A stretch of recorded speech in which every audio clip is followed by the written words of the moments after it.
அன்பான மக்களே, நம்மளோட சுவாமி இங்கே பாருங்களேன், பயங்கரமாக வந்திருக்காருங்க.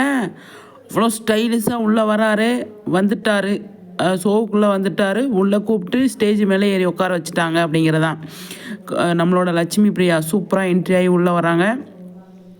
வந்த உடனே என்ன பண்ணார், ஃபஸ்ட்டு நிவினுக்கு கை கொடுத்தாரு. அதுக்கப்புறமா ஒருத்தவங்களுக்கு கை கொடுத்தாரு. அதுக்கப்புறமா ஸ்ட்ரெயிட்டாக போய் காவேரிக்கிட்ட கை கொடுத்துட்டாரு. கை கொடுத்து பக்கத்தில் ஒரு சேர் இருந்தது, அங்கே உட்காந்துட்டாரு.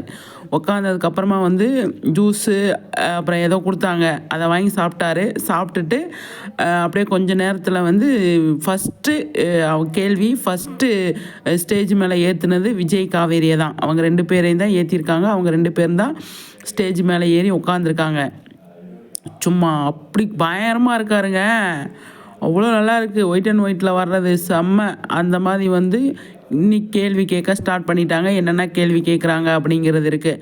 அந்த கேள்விகளுக்கெல்லாம் என்ன பதில் சொல்கிறாங்க அப்படிங்கிறது தான் செம்மையாக இருக்கும். இன்றைக்கான இன்றைக்கான இந்த ப்ரோக்ராமில் நமக்கு நிறைய விஷயங்கள் கிடைக்கிறதுக்கு நிறைய சான்ஸ் இருக்குது. அடுத்தடுத்த மகாநதி எப்படி போகும் அப்படின்னு சொல்லிட்டு செம்ம மகாநதி. நான் இந்தளவுக்கு வருவாங்கன்னு எதிர்பார்க்கல. செம்மையாக பட்டையை கிளப்பிட்டாங்க.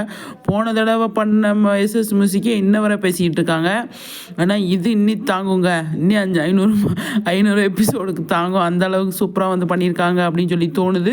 500 எபிசோடு, அடுத்து 100 எபிசோடுக்கு கண்டிப்பாக அதாவது 1000 எபிசோடுக்கு கண்டிப்பாக நல்லா பண்ணுவாங்க அப்படின்னு சொல்லி தோணுது. செம்ம. 500 அதுக்கப்புறமா 1000க்கு 2க்குமே சேர்ந்து பண்ணுவாங்க அப்படிங்கிறது தான் செம்மையாக இருக்குது.